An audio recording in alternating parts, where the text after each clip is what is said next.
शायद इसी में हमारे लिए बेहतरी है बेटा। कल से मैंने आज़म की शक्ल नहीं देखी। इतने अरसे बाद ऐसा हुआ है कि कोई दिन सुकून का गुजरा मेरा। लेकिन जब उसे पता चलेगा कि आप ठीक हो गई हैं, वो वापस आ जाएगा। लेकिन अम्मी, ऐसा कब तक चलेगा? वो आपको नुकसान देता रहेगा।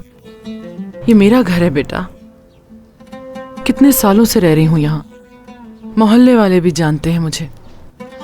मैं अपना घर छोड़ के हरगिज नहीं जाऊंगी। अम्मी, जब आज़म आपको बेदर्दी से पीट रहा था, पड़ोसियों ने आपकी मदद नहीं की। जब आज़म वापस आएगा और फिर से मारपीट करेगा, देख लेना फिर भी कोई नहीं आएगा।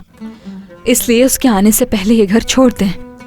फिक्र ना करो, मुझे उम्मीद है अब वो कुछ अरसे के लिए वापस नहीं आएगा।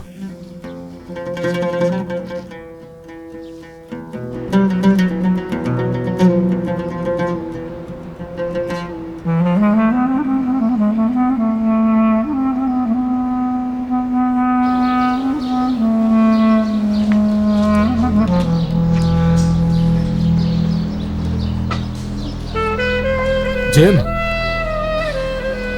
क्या बात है? आज तो तुमने सलाम भी नहीं किया। भाई मैं कुछ सोच